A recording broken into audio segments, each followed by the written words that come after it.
Chapter 2 summary. इस अध्याय में डॉक्टर जोसेफ मर्फी हमारे मन की कार्यप्रणाली को स्पष्ट करते हैं। वे बताते हैं कि हमारा मन दो हिस्सों में बंटा होता है, चेतन मन कॉन्शियस माइंड और अवचेतन मन सबकॉन्शियस माइंड। दोनों के कार्य अलग अलग हैं, लेकिन ये आपस में बहुत गहराई से जुड़े हुए हैं। यदि हम अपने अवचेतन मन की क्रियाशीलता को समझ जाएं, तो हम अपने जीवन को दिशा दे सकते हैं। चेतन और अवचेतन की भूमिका। चेतन मन यह तर्क करता है, विश्लेषण करता है और निर्णय लेता है। यह हमें सोचने की क्षमता देता है, क्या सही है क्या गलत। यह गार्ड की तरह है जो विचारों को फिल्टर करता है और उन्हें अवचेतन में जाने की अनुमति देता है या नहीं। अवचेतन मन यह हर उस बात को स्वीकार करता है जिसे चेतन मन अनुमति देता है। यह सीधे निर्देशों पर कार्य करता है। इसमें भावनाएं, आदतें, अनुभव, स्मृतियां और विश्वास गहराई से जड़े होते हैं। यह कल्पना और भावना की भाषा समझता है। उदाहरण, यदि कोई बच्चा बार बार सुनता है कि तू बेवकूफ है, तो उसका अवचेतन मन उसे सच मान लेता है और वह सच में वैसा ही व्यवहार करने लगता है। मन का नियम, बीज और भूमि का सिद्धांत। डॉक्टर मर्फी समझाते हैं कि हमारा चेतन मन बीज बोता है और अवचेतन मन उस बीज को धरती की तरह ग्रहण करता है।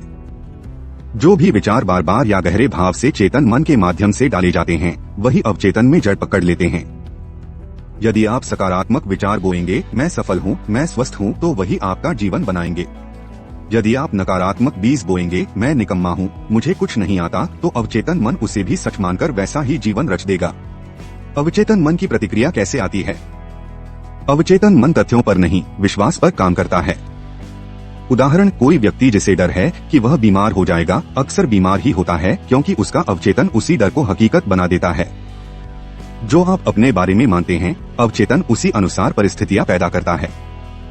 यदि आप मानते हैं कि आप गरीब हैं, तो आप अमीर नहीं बन सकते, क्योंकि अवचेतन आपकी गरीबी को सुरक्षित रखेगा।